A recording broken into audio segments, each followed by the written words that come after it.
Welcome to the podcast From the Alps to the Rockies. It's part of the celebration of 75 years of diplomatic relations between Switzerland and Canada.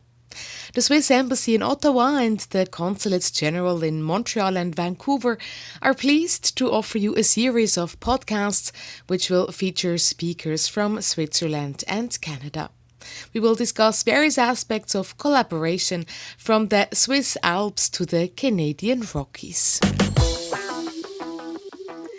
Bonjour et bienvenue à notre balado des Alpes suisses aux Rocheuses canadiennes. Je suis Sarah Bagdassarians du Consulat général de Suisse à Montréal et aujourd'hui j'ai le plaisir d'interviewer notre compatriote Thomas Guignard, bibliothécaire photographe qui présente jusqu'au 26 novembre 2020 une photographie au Goethe Media Space du Goethe Institute à Toronto. Alors bonjour Thomas. Bonjour. Comment ça va?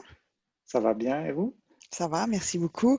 J'aimerais bien que vous vous présentiez à nos auditeurs votre biographie peut-être et votre parcours professionnel. Oui, bon, donc je m'appelle Thomas, je viens de Suisse. J'ai grandi dans la région au-dessus de Lausanne, dans le Jura vaudois. Mais en fait, je suis né au Canada. Donc, je suis né au Canada de parents suisses qui avaient émigré dans les années 70 et puis qui sont revenus, on va dire, dans les années 70, hein, parce que maintenant que je suis au Québec, je commence à m'habituer à parler comme il faut, mais en fait, non, on peut dire les années 70. Et puis, donc, né au Canada, et ils sont rentrés en Suisse avec moi pour des raisons familiales. Donc, j'ai grandi dans le Nord vaudois. J'ai fait des études d'ingénieur au Poly à Zurich et puis ensuite à Lausanne pour une thèse. Mais je me suis rendu compte vers la fin de ma thèse que c'était pas vraiment mon truc. Et puis, je m'intéressais à la médiation scientifique, c'est-à-dire expliquer la science au grand public. Et j'ai vu passer un poste à la bibliothèque de l'EPFL, comme quoi ils cherchaient des bibliothécaires scientifiques. Je me suis dit, tiens, est-ce qu'il n'y a pas ici quelque chose à faire en direction de médiation scientifique? Je me cherchais un petit peu à l'époque. Et puis, j'ai découvert la bibliothèque comme ça. Je me suis rendu compte qu'il y avait en fait beaucoup plus de choses à faire dans ce monde-là que ce que j'imaginais. Et puis, gros 10 ans après, j'étais toujours là. Donc ça, c'est comme ça que je suis devenu bibliothécaire. Et il y a quelques années, il y a 8 ans maintenant, on est parti au Canada. On est parti à Toronto. La raison pour laquelle on est parti, c'est que ma femme est chercheuse académique. Et puis juste après sa thèse, elle a eu l'occasion d'aller faire un postdoc, des études postdoctorales à Toronto. Elle a obtenu une bourse du Fonds national suisse pour la recherche scientifique pour aller à Toronto. Donc, c'est pour ça qu'on est parti. Et en même temps, c'était aussi un projet qu'on avait depuis longtemps, en fait. Donc, vous avez vécu à Toronto et là, vous nous dites que vous êtes à Québec. Donc, vous êtes à Québec, vous avez bougé depuis longtemps ou quand êtes-vous arrivé à la capitale nationale?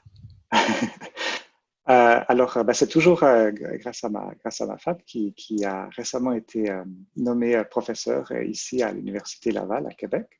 Donc, nous avons déménagé à Québec cet été, en juillet 2020. Donc, c'est tout récent. Alors, bienvenue Oui. au Québec et à Québec. Pour parler de photographie, vous nous avez parlé de votre parcours et de la façon dans laquelle vous êtes arrivé à être bibliothécaire, mais comment êtes-vous arrivé à être photographe? En fait, je m'intéresse je faisais déjà beaucoup de photos quand j'étais petit ou quand j'étais ado. J'avais un petit appareil argentique à l'époque. Mais je m'y suis remis en fait à la fin de ma thèse. J'avais besoin de faire quelque chose pour complètement changer les idées. Un de mes collègues au laboratoire était photographe amateur et puis il m'avait un petit peu expliqué comment ça marchait. Donc, je me suis acheté un appareil photo après ma thèse puis je suis parti faire des photos. Et puis j'ai découvert que c'était quelque chose qui me plaisait beaucoup. d'une part parce que c'était une façon un peu de m'exprimer de façon différente qu'à travers le travail ou on va dire, des activités très intellectuelles. Donc là, ça me plaisait bien de pouvoir faire quelque chose de plus visuel. Et puis, j'ai aussi rencontré une communauté très intéressante à l'époque. Il y avait un site web qui s'appelle Flickr, qui vous partagez des photos, mais qui a aussi un aspect réseau social. Et à l'époque, ils encourageaient beaucoup les groupes locaux de se former et puis par les photos. Et puis, j'ai découvert à Lausanne, il y avait un groupe avec beaucoup de photographes amateurs et des professionnels. Et j'ai appris énormément sur la technique, sur la photo grâce à ces gens-là, mais je me suis aussi fait beaucoup d'amis. En fait, j'ai beaucoup d'amis encore maintenant qui sont mes amis que j'ai rencontrés via ça. Donc voilà comment je suis arrivé à la photo. Et votre choix de photographie, parce qu'on peut faire de la photo, de la nature, à plein de choses, et vous vous êtes tourné vers l'architecture. Comment et pourquoi l'architecture? Ouais, alors les jours où je suis pas très content de moi, je vais dire que c'est simplement parce que c'était la seule chose que j'étais capable de faire, parce que l'architecture, ça a l'avantage de ne pas bouger. Euh, donc je suis pas très doué pour faire des photos de portrait ou quoi que ce soit. Donc peut-être on va dire que c'est pour ça. Bon, c'est vrai que je m'intéresse pas mal à la photo assez minimaliste comme ça. Donc des détails d'architecture, ça peut être généralement ça marche bien. Et puis, en fait, il y a eu un intérêt pour l'architecture des bibliothèques en particulier à travers mon travail. Donc, à l'époque, à l'EPFL était en train de mettre en place le projet du Rolex Learning Center, qui est donc ce nouveau bâtiment qui a été ouvert en 2010 sur le campus de l'EPFL, qui ressemble à une espèce de gros morceau de métal avec des trous. Un projet architectural d'importance. Et puis, c'était aussi pour la bibliothèque quelque chose de entièrement nouveau parce qu'on fusionnait toutes les bibliothèques du campus, puis on avait un peu l'occasion d'imaginer la nouvelle bibliothèque dans ce nouvel espace. Et puis, plusieurs collègues, on a commencé à voyager un petit peu en Europe pour aller regarder ce qui se faisait ailleurs, pour tirer des idées. Et puis, j'ai commencé à prendre mon appareil photo avec moi pour documenter ce que je voyais, documenter ce qu'on apprenait. Et puis, on a visité ces beaux endroits. Et puis, du coup, je me suis dit, mais ça, c'est quand même magnifique, je vais prendre quelques photos. Et puis, immédiatement, je me suis mis à faire des photos très... enfin, j'ai toujours trouvé la symétrie, utiliser des grands angles, etc. Et puis, j'aimais beaucoup ça. Donc, en fait, après, de fil en aiguille, je crois que je me suis intéressé de plus en plus à la photo d'architecture à travers ça. Alors justement, en parlant d'architecture et de bibliothèque, votre exposition au Goethe Institute à Toronto, qui dure jusqu'au 26 novembre, montre justement une de ces photos-là. Est-ce que vous voudriez nous en parler? Oui, alors c'est une photo de la bibliothèque de l'université Humboldt à Berlin, donc au centre de Berlin. C'est un bâtiment d'un architecte suisse qui s'appelle Max Dudler, qui est assez récent. Je me rappelle plus la date exacte, peut-être 2006, 2007. J'aurais dû faire ma recherche avant. Donc c'est un bâtiment assez récent de Max Dudler. C'est un bâtiment, on a vu pas mal de photos de cette bibliothèque, cet intérieur, parce que c'est assez impressionnant comme espace. Donc, c'est un bâtiment qui est en fait tout en longueur, parce qu'il est à côté d'une gare à Berlin. Un espace assez étroit, en fait, limité par les voies de chemin de fer d'un côté, puis par d'autres bâtiments de l'autre. Donc, en fait, c'est un bâtiment assez étroit, mais il a réussi, en fait, à ouvrir cet espace sous forme d'une espèce. C'est comme un peu un canyon, donc c'est long et étroit, mais l'intérieur est rempli avec des terrasses qui descendent progressivement, un peu comme les vignobles de Lavaux, les vignobles en terrasse, mais une salle de lecture en terrasse. Et puis, c'est un espace qui est extrêmement impressionnant. On ne peut pas rester indifférent devant. Et puis, j'ai pris une photo de cet espace où j'ai de nouveau, parce que c'est un peu mon truc, là, toujours hyper symétrique, mais en utilisant un grand angle pour élargir le plus possible. Et puis essayer de reproduire sur la photo, sur le papier, cette impression d'espace qu'il y a quand on est dans cette salle de lecture. Et puis pourquoi est-ce qu'elle est au Goethe à Toronto? Donc le Goethe m'a approché il y a quelques mois. Ils avaient envie de faire, en fait, ils ont un petit espace dans leur media space, là où ils affichent chaque année une photo ou une œuvre d'art. Et puis ils avaient envie de faire quelque chose en lien avec les bibliothèques parce que cette année, en 2020, le Canada est l'hôte d'honneur du Salon du livre de Francfort. Donc ils avaient envie de faire un peu un lien livre Canada-Allemagne, d'où l'idée est venue de là. Et puis, en visitant leur media space, on a regardé ce mur sur lequel généralement ils affichent ces photos. Et puis, en fait, je ne sais pas très bien comment l'idée est venue, mais on a remarqué que il y a deux montants, en fait, de part et d'autre de ce mur-là qui m'ont légèrement rappelé, en fait, les parois de cette bibliothèque de Berlin. Alors, on a fait quelques montages avec quelques-unes des photos que j'aimais bien. Et puis, assez rapidement, il s'est avéré que c'était ça qu'on voulait afficher. Et puis, en fait, l'idée, c'est donc la photo est imprimée sur le mur tout entier.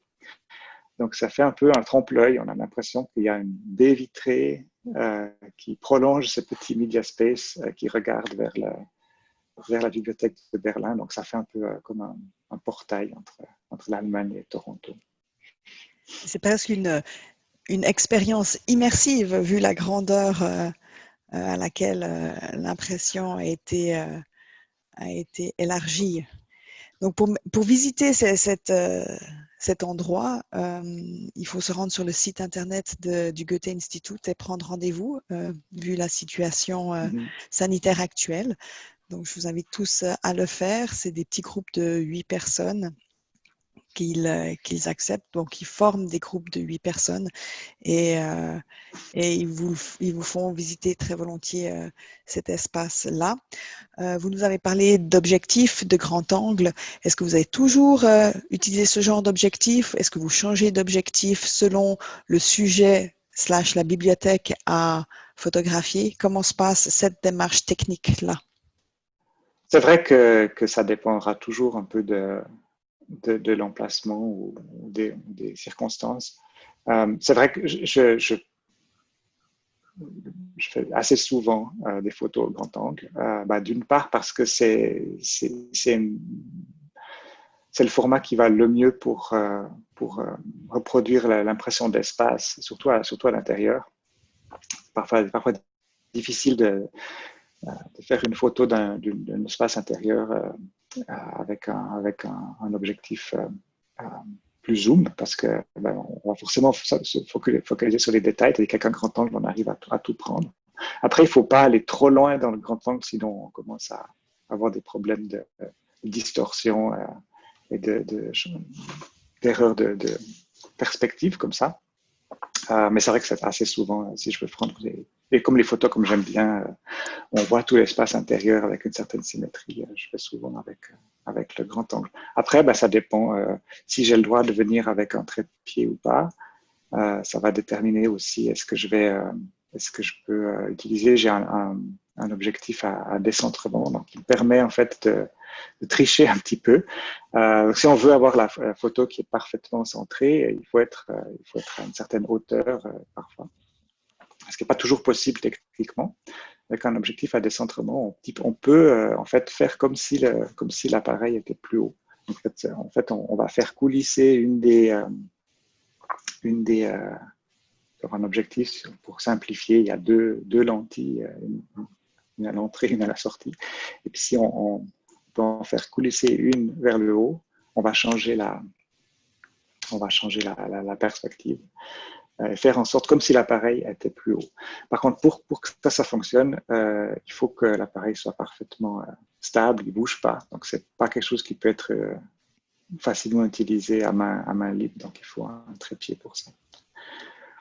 Vous aviez parlé justement de droit. Je serais curieuse de savoir, est-ce que vous demandez l'autorisation? Comment ça se passe pour justement s'introduire et prendre ces clichés-là en tout droit? Ouais, alors c'est vrai que général, le plus souvent possible, je vais avertir à l'avance et puis indiquer quelle est ma démarche, expliquer ce que je veux faire, puis demander si j'ai le droit. Et très généralement, c'est possible et au contraire, ça fait des fois plaisir. J'ai eu quelques jolies anecdotes avec des gens que j'ai rencontrés, des bibliothécaires que j'ai rencontrés après leur avoir demandé, puis qui après étaient tout contents, ils m'ont fait visiter, etc. Donc ça, c'est généralement je demande, ouais. Aussi, si je demande à l'avance, ça me permet de savoir si je peux venir avec de l'équipement ou pas. Donc c'est pas très compliqué en fait. En général, vous avez plutôt des réponses positives à vos demandes. Oui, ça dépend beaucoup des pays en fait, parce que je pense que les règlements surtout les questions de droit à l'image sont parfois très différents d'un pays à l'autre.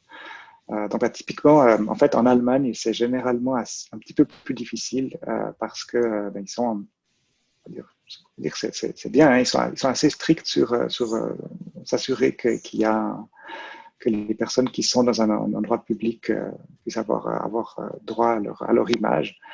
Et puis, c'est évidemment pas faisable pour quelqu'un comme moi. Moi, je suis juste un photographe amateur. Ils vont pas commencer à demander l'autorisation de tout le monde pour être pris en photo. Ce qui arrive parfois, alors du coup, dans ces situations-là, c'est qu'on me dit, vous pouvez venir avant l'ouverture. Donc, par exemple, il y a quelques années, j'étais à Berlin pour prendre des photos de la bibliothèque du Staatsbibliothek unter den Linden. Et puis, là aussi, ils n'étaient pas tellement d'accord que je prenne des photos quand il y avait du monde. Ils m'ont dit, mais vous venez, il fallait venir à 7 heures du matin, je crois, avant l'ouverture. Et puis là, vous pouvez prendre toutes les photos que vous voulez. Et puis, ça, c'était un bon compromis, on va dire. Et aussi l'expérience d'une bibliothèque vide, chanceux.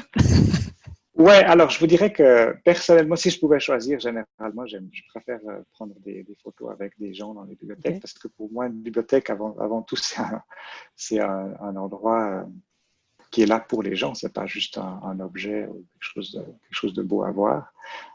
Donc, je vous dirais que je préfère quand les bibliothèques animées et habitées que les bibliothèques. Mais c'est vrai que c'est une expérience différente. Ouais. Sensationnel. Comment choisissez-vous vos bibliothèques, les bibliothèques que vous voulez photographier? Bon, j'ai une très longue liste de bibliothèques que je veux visiter. Je vais jamais pouvoir y arriver à toutes les voir. Il y en a plus de 900 maintenant dans le monde entier. C'est absolument impossible. Mais ça m'empêche pas de continuer à les mettre sur ma liste. Ça peut être plusieurs choses. Ça peut être leur intérêt architectural. Donc, si c'est présenté, par exemple, dessiné par un architecte célèbre ou j'ai vu passer des photos dans une revue d'architecture. Je me suis dit, tiens, c'est intéressant visuellement. Ou alors, il y a certaines bibliothèques que je vais visiter qui ne sont pas forcément, peut-être moins impressionnantes au niveau visuel, mais qui ont une histoire particulière à raconter. Et puis, qui m'intéressent pour ça. Par exemple, il y a une bibliothèque qui est ici, en fait, au Québec, entre le Québec et les États-Unis, dans un village qui est en fait étonnamment coupé par la frontière entre le Canada et les États-Unis. Et puis la bibliothèque se trouve être justement pile sur la frontière. Donc, elle est en fait cette espèce d'espace unique à cheval entre deux pays. Donc, c'est ni américain ni canadien, ou alors les deux à la fois. Et puis, pourquoi est-ce qu'on parle de cet endroit? Parce que suite au travel ban de Trump, qui a empêché certaines personnes de certains pays de se rendre aux États-Unis, ça a causé des problèmes pour pas mal d'immigrants de ces pays-là qui, du coup, pouvaient plus avoir de visite de leur famille ou qui pouvaient plus partir voir leur famille et puis, en fait, ils ne pouvaient pas retourner aux États-Unis s'ils partaient. Et ils ne pouvaient pas avoir de visite qui venait leur rendre visite. Donc, c'était un peu coupé du monde. Et en fait, certains ont utilisé cette bibliothèque comme une espèce d'endroit pour se rencontrer. Donc, leur famille se rendait au Canada, et puis un des pays qui était sur la liste, se rendait dans cette bibliothèque. Et puis c'était là qu'ils se rencontraient, en fait, dans cette bibliothèque, qui était l'unique endroit où ils avaient le droit de faire ça. Donc, ça, c'est une histoire absolument incroyable qui fait que j'ai envie d'aller voir ce coin-là. Pour cette histoire, pas vraiment pour l'architecture. C'est vrai que c'est une belle histoire. En parlant d'histoire, quelques anecdotes qui seraient survenues lors de vos visites. On a évoqué tout à l'heure que j'aime bien prendre contact avec les bibliothèques avant de venir. Puis du coup, c'est vrai que ça m'a donné l'occasion de rencontrer des gens des gens intéressants ou alors des fois des surprises comme l'été dernier j'étais à Paris et puis je suis allé c'était très très rigolo parce que ça dépend beaucoup d'un endroit à l'autre. Les attentes que les gens ont vis-à-vis de moi sont assez différentes. Parfois je me sens complètement ils attendent quelqu'un d'incroyable. Moi j'arrive, je débarque avec mon t-shirt et puis mon appareil photo. C'était en août, c'est très chaud. Donc la bibliothèque du Sénat, par exemple, je n'ai pas réalisé, en fait, j'avais vu une photo de la bibliothèque du Sénat, je me suis dit, je vais aller voir s'ils me laissent rentrer. Ils m'ont dit, oui, vous pouvez venir tel jour. Je n'ai pas réalisé du tout que j'ai tombé au milieu de cet appareil gouvernemental français, dans ce palais magnifique. Et puis alors, j'ai été accueilli, quelqu'un est venu m'amener dans cette bibliothèque en passant par des salons magnifiques. Et puis il y avait tout un décorum auquel je ne m'attendais pas du tout. Je me sentais très mal à l'aise dans ce milieu-là. Et puis inversement, le même jour, je vais voir une autre bibliothèque magnifique aussi, c'est la bibliothèque de l'Hôtel de Ville à Paris. Et puis là, on me dit, ah mais oui, on vous attend, allez voir le conservateur qui est là. Donc je monte dans cet ancien bâtiment, c'est magnifique, dans le bâtiment de l'Hôtel de Ville de Paris. Petit escalier en colimaçon, je monte dans le bureau du conservateur qui m'attend il était allé chercher un livre, il avait trouvé un livre du 19e siècle sur la ville de Toronto, sur l'urbanisation de la ville de Toronto qui se trouvait être dans la bibliothèque. Donc, il m'avait gardé une petite surprise. Donc, c'est chouette, ce genre de petites choses-là. Puis après, on commence à parler. Très sympa, effectivement. Ouais. Encore deux petites choses avant de conclure. Cette bibliothèque qui se trouve à cheval sur la frontière canadienne-États-Unis, où se trouve-t-elle afin que nos auditeurs curieux puissent s'y rendre le cas échéant? Alors, elle se trouve à Stansted, qui est une petite ville juste au sud de Sherbrooke, ici au Québec. Donc, elle est vraiment entre le Québec et l'État du Vermont. Maintenant, j'ai entendu dire que la situation avait peut-être un petit peu changé depuis quelques mois. Je ne sais pas si c'est encore vrai que les gens peuvent se rendre et se visiter dans cette bibliothèque-là. Si vous voulez en apprendre plus, il y a l'émission de radio et le podcast This American Life de NPR aux États-Unis, qui a fait un épisode sur cette bibliothèque. Je crois que c'était l'épisode numéro 664. Vous voulez en savoir plus? L'épisode 664. 664 de This American Life. Fantastique. Aussi, j'ai entendu dire qu'en novembre, vous animerez sur l'Instagram du Goethe Institute _ en bas Toronto tous les mardis leur site à propos de votre photo qui est exposée, je le rappelle, jusqu'au 26 novembre au Goethe Media Space. De quoi va-t-il s'agir?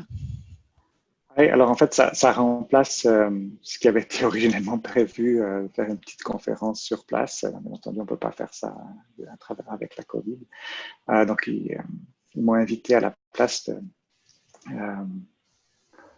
de ce qu'on appelle un takeover, donc genre prendre contrôle de leur compte pendant quelques semaines. Ce que je vais faire, c'est que je vais faire 4 zooms sur mon image et puis utiliser ces 4 grossissements pour peut-être poser des questions sur ce qui risque de changer avec la COVID. Notamment parce que j'en parlais tout à l'heure, une bibliothèque, c'est avant tout un endroit où les gens se rencontrent, les gens viennent travailler ou se rencontrer, ce qui évidemment est plus forcément possible pendant la COVID. Donc, qu'est-ce que ça veut dire à long terme? Est-ce que les bibliothèques en tant que troisième lieu, comme on parlait, un endroit où les gens se rencontrent, est-ce que c'est toujours quelque chose qui va être d'actualité? Est-ce qu'il y a des changements qui vont se faire à long terme suite à ce qu'on a vécu cette année? Est-ce qu'on continue à vivre? C'est pas fini. Donc c'est plutôt, j'utilise ça pour poser des questions. Je dirais que ça, j'évite d'avoir des choses intelligentes à dire. Il suffit de poser des questions puis d'espérer que quelqu'un y réponde. Alors ça sera tous les mardis de novembre sur l'Instagram du Goethe-Institut, donc @Goethe-Institut _ Toronto. Et si nos auditeurs veulent vous retrouver, vous avez votre propre compte Instagram que vous nourrissez de photographies. Et je vous laisserai nous donner le nom de ce compte-là. Ah oui, mon compte Instagram s'appelle Concrete Libraries, tout en un mot, donc une bibliothèque en béton. Parce qu'au départ, je pensais me focaliser que sur les bibliothèques en béton. Donc, Concrete Libraries sur Instagram. Et puis, sinon, j'ai aussi un site web où vous pouvez retrouver mes photos. Donc, c'est thomasguignard.info. Donc, thomasguignard.info. Voilà, c'est très gentil de nous avoir accordé cette demi-heure au sujet de votre travail de photographe. Et on vous souhaite beaucoup de succès pour la suite. Je vous remercie infiniment et je vous Merci. dis à tout bientôt. Merci bien. Au revoir. Au revoir.